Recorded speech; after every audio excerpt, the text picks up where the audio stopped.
मंडळी, बाई तुझा आशीर्वाद या मालिकेचा आजचा म्हणजे 16 जुलैचा एपिसोड रिव्ह्यू तुम्ही ऐकत आहात. मंडळी, आजचा भाग खूपच गमतीशीर आहे बरं का.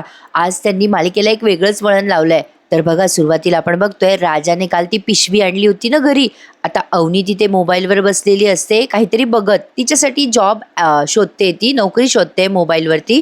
राजा तितक्यात विचार करतो, हे सगळं कुठेतरी लपून ठेवावं लागेल, कोणाच्या हाताला नको लागायला. म्हणून आता त्याने ती फोटो फ्रेम आणि ते लग्नाचं सर्टिफिकेट ते लपवायला सुरुवात केली. आणि कुठे लपवलं माहिती का? त्या टीव्हीच्या खाली कव्हर आहे ना, त्या कव्हर खाली. आता तिथे तर कोणाला पण दिसेल, पण असो. तेवढ्यात आता धन्या येतो बरं का तिथे. हा ते लपवत असतो ना सर्टिफिकेट, तेव्हा धन्या आता राजाला बघतो आणि त्याच्या खांद्यावर हात ठेवतो. राजा एवढा घाबरतो, काय सांगू तुम्हाला. धन्या म्हणतो, ओय एवढं घाबरायला काय झालं तुला? अवनी बाजूलाच असून पण मोबाईलमध्ये एवढी गुंग झालेली असते की तिला राजा आलेला कळतच नाही.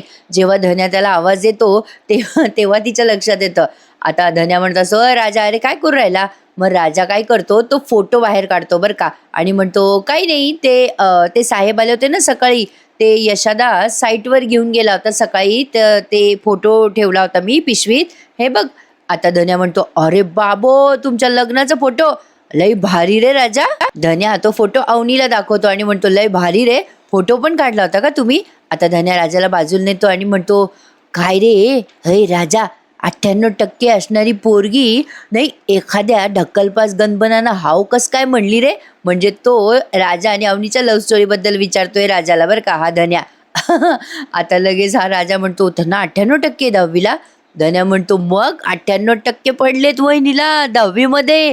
बरं वहिनी, मी काय म्हणतो, अहो मी सांगतोच आहे ना, लय हुशार आहे आमच्या वहिनी.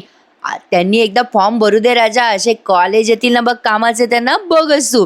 धन्या राजाला आणि अवनीला म्हणत असतो. आणि पुढे म्हणतो, वहिनी मी काय म्हणतो, मला जर कॉलेजला जायचं होतं, एका गुणवंत विद्यार्थ्याने सगळ्याला बोलवून घेतले हो अभ्यासाला. मग जातो हा कॉलेजला. मला असं वाटतं मंडळी, धन्या काहीतरी खोटं बोलतोय बरं का. पण असो, कळेलच आपल्याला पुढच्या भागात. आता धन्या निघून जातो. राजा म्हणत असतो, झाला का फॉर्म भरून तुमचा? अवनी त्याला म्हणते, हो अरे भरलेत मी फॉर्म बरेच, पण आता रेकमेंडेशन पण यायला लागलेत बघ. अरे मुंबई, दिल्ली, कोलकाता, बँगलोर सगळीकडनं रेकमेंडेशन आलेत बघ जॉबचे. राजा म्हणतो, आमच्या नाशिकने काय पाप केलंय? तुमच्यासारखं गोल्ड मेडलचं ब्रेन इथे राहायला हवं ना. अवनी म्हणते, अरे राजा, पण इथे संधी असायला हव्यात ना जॉबच्या. इथे एवढ्या संधी नाही आहेत राजा. राजा म्हणतो, अरे असणार, नक्की असणार. अहो एवढ्या लांबच्या रिस्क कशाला घेताय तुम्ही? अवनी म्हणते, ए राजा, माझ्या करिअरसाठी मी घर सोडून घ्यायची रिस्क घेतली आहे. सगळं म्हणजे शहर सोडून जाण्याची रिस्क घेऊ शकते ना. राजा म्हणतो, बरोबर आहे, तुमच्याकडे तर कागदपत्र नाहीये, मग काय कराल तुम्ही? अवनी म्हणते, ठीक आहे, पण तसंही एका गुणवंत विद्यार्थ्याने मला आत्ताच सांगितलंय, तुमची फक्त कागदपत्र जाळली आहे, कर्तृत्व नाही. अवनी असं म्हणते आणि राजाला म्हणते, अरे निघेल रे काही नाही काही मार्ग. तेवढ्यात अवनीला मेसेज आलाय बरं का. ती खुश होऊन म्हणते, अरे बघ बघ राजा, दिल्लीवरनं जॉब ओपनिंग आलंय बघ, थांब मी आलेच, असं म्हणून ती निघून जाते आतमध्ये. राजा म्हणत असतो, अहो ऐका ना मॅडम, अहो दिल्लीचं काही खरं आहे का हो? अहो ऐका मॅडम, अहो दिल्लीमध्ये खूप प्रदूषण असतं हो, फार लोकसंख्या आहे तिथे, जाऊ नका ऐका, असं तो बोलतो बिचारा. पण तो अवनी खोलीत निघून जाते. राजा आता मनाशीच विचार करतो, देवी आई कशाला यांना नाशिकच्या बाहेर पाठवते? म्हणजे मॅडमचं करिअर, त्यांचं स्वप्नातलं घर सगळं इथेच होऊ दे ग देवी आई. काय बरं करता येईल त्यासाठी? राजा आता काय गोंधळ घालतो बघा. आयडिया असा विचार करतो आणि तो जातो नमीकडे बरं का प्रेक्षकांनो. आणि मजा येते आता. त्याला काय वाटतं की काही रिक्वायरमेंट्स असतात ना न्यूजपेपरमध्ये, आता तशी रिक्वायरमेंट बघावी अवनीसाठी. पण तो जास्ती शिकलेला नाही आहे ना, त्यामुळे तो काहीतरी विचित्रच रिक्वायरमेंट काढतो. पण हा पेपर शोधताना कशी धूम होते बघा. ही नमी शिवत बसलेली असते काहीतरी आणि तिची आईसुद्धा. तेवढ्यात राजाचा फोन येतो नमीला. नमी राजाचा फोन आला म्हणून बाहेर येते बरं का आता राजाशी बोलायला, तिच्या आईची नजर चुकवून. आणि म्हणते, हा बोल रे राजा, कशाला फोन करू राहिला रे? इनकमिंग फ्री आहे म्हणून इथल्या इथे फोन करणार का रे तू? राजा म्हणतो, तुझ्या मम्मीने ऐकलं असतं ना तर उद्धार केला असता तुझा, म्हणून फोन केला तुला. नमी म्हणते, हा पॉइंट आहे, पण काय काम आहे तुझं? राजा म्हणत असतो, ए नमी, आजचा पेपर आहे का ग तुझ्याकडे? लगेच आता नमी म्हणते, तू यार का माणसाला काय पेपर पाहिजे रे? राजा म्हणतो, अगे नमी गप, अगं महत्वाचं काम आहे माझं. नमी म्हणते, कसलं काम आहे महत्वाचं? राजा तिला शेंड्या लावत म्हणतो, अगं आज पेपरात यशदाचं नाव आलंय ना. नमी म्हणते, काय सांगू राहिलं खरंच? मग राजा म्हणतो, अगं खरंच. नमी खुश होते आणि म्हणते, खरंच माझ्या यशाचं नाव आलंय. मला माहिती होतं माझा यशा कधीतरी मोठं नाव करणारच बघ. थांब आलेच मी पेपर घेऊन. आता नमी पेपर पेपर आणण्यासाठी आज जाते बरं का. पेपर घ्यायला लागते तेव्हा तिची आई विचारते तिला, काय ग नमे, कशाला पेपर शोधू राहिली? नमी म्हणते, अगं आजचा पेपर पाहिजे मला. मग तिची आई विचारते, अगं काय यायला पाहिजे तुला पेपर? नमी म्हणते, अगं मला नखं कापायला पाहिजे. त्यावर काय नाव हिचं, सुली आत्या सुली आत्या म्हणते, अगं पण तो आजचा ताजा पेपर आहे, त्याच्यावर कशाला नखं काढतेस? त्यावर आता नमी म्हणते, अगं लागतो मला पेपर, ताजा पेपर लागतो मला नखं काढायला. सुली आत्या म्हणते, काय बोलू राहिली? नमी आता तो पेपर घेऊन बाहेर येते बरं का. तिची आई आवाज देत असते पण ही तोवर बाहेर आली सुद्धा. आता नमी म्हणते राजाला, हे घे पेपर घे. राजा म्हणते, इकडे आण तो पेपर, दाखवतो तुला यशाचं नाव. आता लगेच पेपर चालतो तो राजा आणि म्हणतो, हे बघ याच्यात यशदाचं नाव आलंय, बघ बघ, मीन राशी, तुमच्या यशाला हात मिळल. अगं म्हणजे तुमच्या हाताला यश मिळेल असं लिहिलंय, आहे की यशाचं नाव. नमी म्हणते, ए बंडल माणसा, तू भंकच करून राहिला ना माझ्या संग, थांब दाखवते तुला, टाइम खोटी करून राहिला माझा. वैतागून नमी आज चालली जाते. आता राजा तो पेपर घेतो आणि जाहिरातीचं पान बघायला लागतो. जॉबच्या नोकरीच्या जाहिराती असतात ना, ते पेज बघायला लागतो. आता त्याने काय केलंय, तो पेपर असा पांगवून तिथे ठेवलाय बरं का पलंगावर आणि पेन शोधायला गेलाय. म्हणजे बाजूलाच उभा असतो तो पेन शोधत. तेवढ्या तिथे अण्णा येतात बरं का आणि गोंधळच होतो. अण्णा आल्या आल्या त्यांचे चणे फुटाणे काय ते असतं ना, ते सगळं त्या राजा पेन शोधत असतो. तेवढ्यात एवढी धूम होते बरं का यांची. मग राजा चिडतो आणि म्हणतो, अण्णा हो अण्णा, अहो काय करू राहिले, अख्ख्या घरात तुम्हाला हाच पेपर सापडला का चाकणा टाकायला? अण्णा म्हणतो, अरे मग काय झालं, मला पाहिजे. राजा म्हणतो, अरे अण्णा तो पेपर मला पाहिजे, अहो आजचा पेपर येतो. अण्णा म्हणतो, असू दे की आजचा पेपर, मला काही तक्रार नाही. राजा म्हणतो, अरे पण मी आणलाय तो पेपर अण्णा, मला पाहिजे. अण्णा म्हणत असतो, अरे मी चकणा आणलाय बाबा, मला खाऊ दे ना तो. मी काही पण करू शकतो. राजा आणि अण्णामध्ये वादावादी चालू होऊन जाते. राजा म्हणतो, अरे पण मी आणलाय ना तो पेपर, मला पाहिजे ना. अण्णा म्हणतो असतो, अरे पण मला पण पाहिजे ना पेपर, मला, मी चकना कसा खाऊ मग? तेवढ्यात आता अवनी येते आणि म्हणते, अरे काय चाललंय तुमचं? अण्णा म्हणत असतो, मी चकणा टाकलाय पेपर आणि याला तोच पेपर पाहिजे. राजा म्हणतो, अण्णा तो पेपर मी आणलाय बरं का. अण्णा म्हणतो, अरे पण मी पण चकणा आणलाय ना मग. अवनी म्हणते, अरे राजा तू दुसरा पेपर घे ना बाबा. राजा म्हणतो, अहो नाही, त्या पेपरमध्ये तुमच्यासाठी. अवनी म्हणते, काय माझ्यासाठी काय? आता राजा बोलता बोलता शांत होतो आणि म्हणतो, ते सरप्राईज आहे तुमच्यासाठी. अवनी म्हणते, सरप्राईज? अण्णा लगेच म्हणतो, सुनबाईसाठी सरप्राईज आहे. मग राजा म्हणतो, सांगतो सगळं सांगतो, तो चकना काढा बरं आधी पेपरवरचा. अवनी म्हणते, थांबा जरा मी प्लेट आणते. असं म्हणून अवनी प्लेट आणायला आत गेली. मग अण्णा म्हणतो, हे काय सरप्राईज आणलं सुनबाईसाठी, माझ्या कानात सांग ना. अण्णा म्हणतो, सरप्राईज आहे ना अण्णा, थांबा तुम्ही मध्ये मध्ये करू ना. अवनी आता ताटली आणते आणि अण्णा ते काय चणे फुटाणे असतात ना, ते ताटलीत काढतात बरं का आणि तो पेपर देऊन टाकतात राजाला आणि बाहेर चालले जातात. आता राजा म्हणतो, थांबा इकडे या. अवनी त्याच्या मागे मागे करत असते पेपर बघायला आणि म्हणत असते, बघू दे मला काय सरप्राईज आहे राजा. राजा तो पेपर लपवत असतो अवनीपासनं आणि शोधत असतो पेन घेऊन जाहिराती. पण आता अवनीला काही कळे ना. अवनी म्हणते, अरे दाखव ना राजा, काय सरप्राईज आहे? राजा म्हणतो, नाही नाही आत्ताच नाही दाखवणार मी, थांबा जरा नंतर दाखवतो. अवनी म्हणते, हो का, ठीक आहे, नको दाखवू बाबा, फक्त नोकरी मिळाल्यावर या घरातून मी शिफ्ट होईल तोपर्यंत सांगा. राजा म्हणतो, काय तुम्ही मला टोचू राहिल्या का? तुम्हाला हे घर टोचू राहिलं का? काही प्रॉब्लेम आहे का तुम्हाला?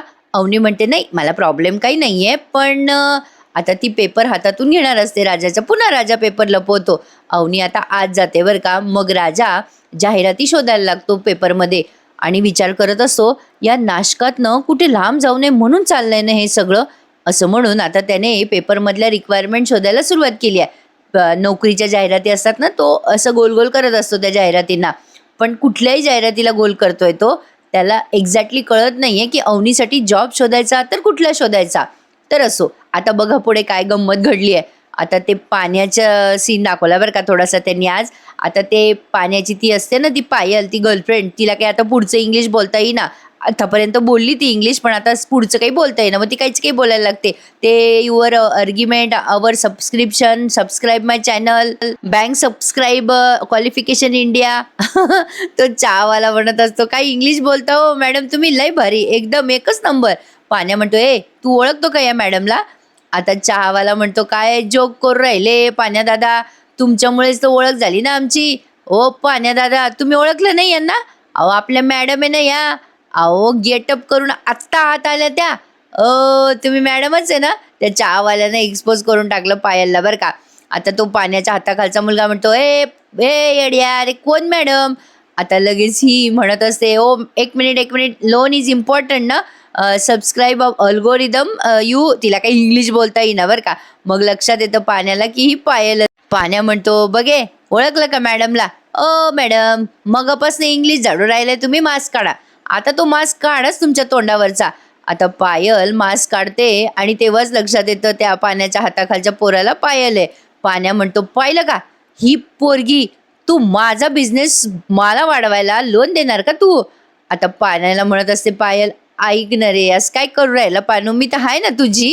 पाण्या चिडून म्हणतो, तू मला येड्यात काढू राहिली का पायल? येड्यात काढू राहिली? पायल म्हणते, असं काय करतो पानू, तू मला येडं केलंय ना, मग तुला थोडं येडं केलं तर मी काय हरकत आहे बरं? आता तो पान्हा चिडतो आणि म्हणतो, ए थांब जरा, तुला दाखवतोस मी.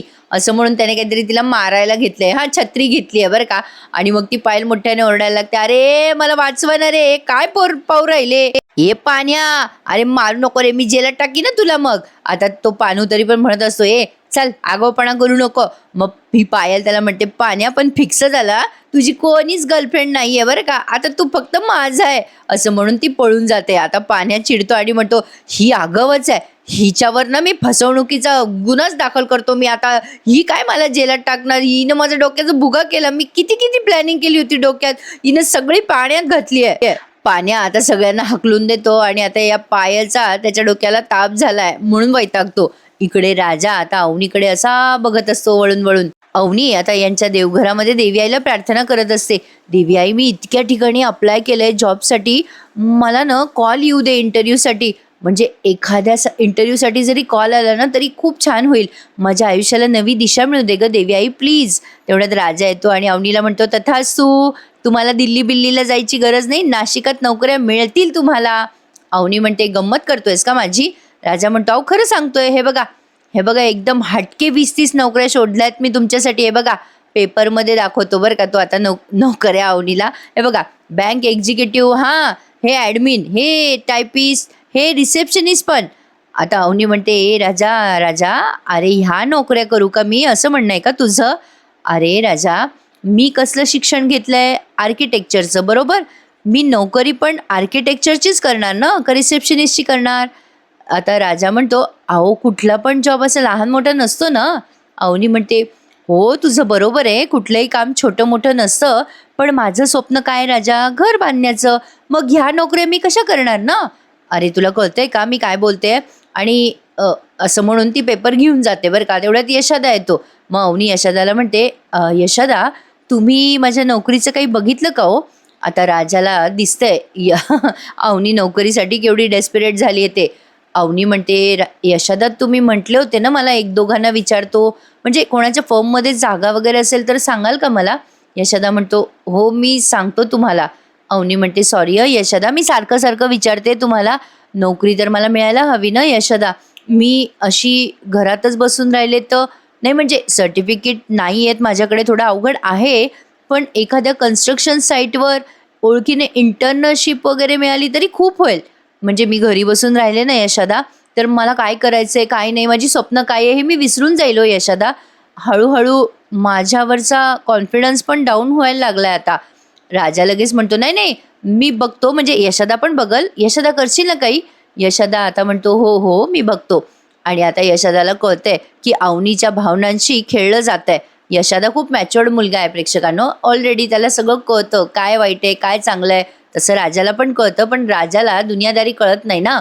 असो, तर आता अवनी आतमध्ये चालली जाते खोलीत. मग यशादा राजाला बाजूला घेतो आणि म्हणतो, बघ कळतं का तुला, काही कळू राहिलं का तुला राजा?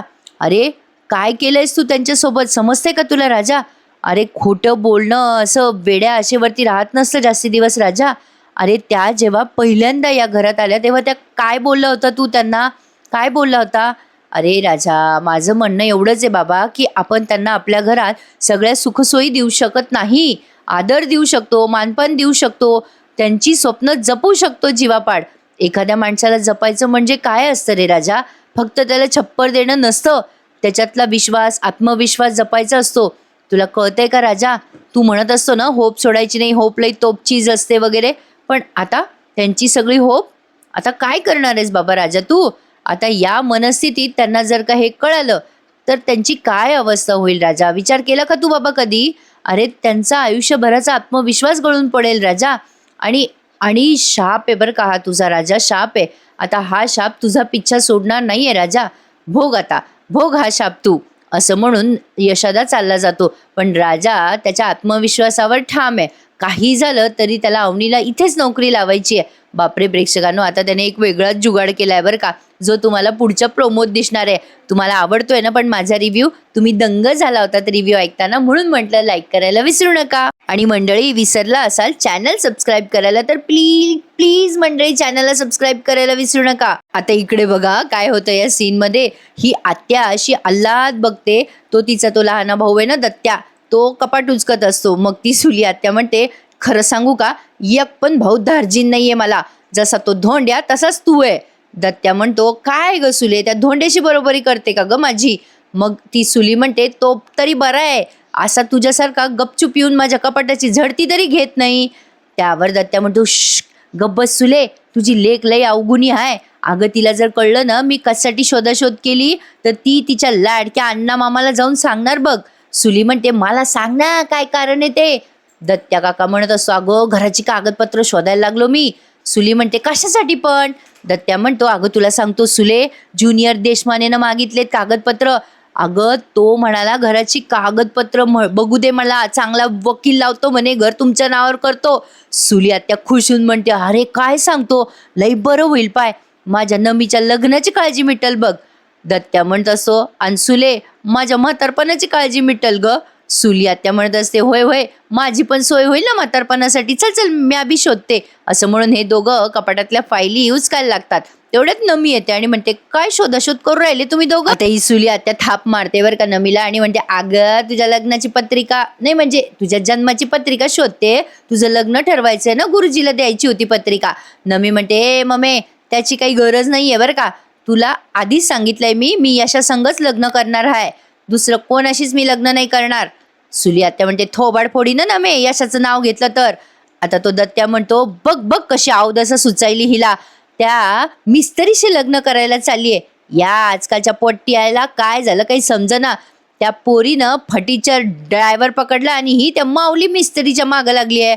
त्या मामुली म्हणतो तो, सॉरी मला माऊली ऐकू आलं.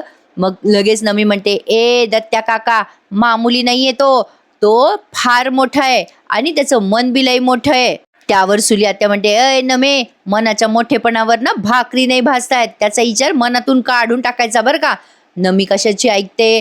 आता सुली आत्या म्हणते, तुझं लग्न त्या यशाशी मी होऊ देणार नाही नमे, गाड बांधून ठेव. पण नमी आता तिथून निघून जाते बरं का. मग तो दत्त्या काका म्हणतो सुली आत्याला, हे बेस्ट ऑप्शन आहे बरं का सुले, नाही म्हणजे लग्नाचा विषय काढला की पोरगी गायब होऊन जाते.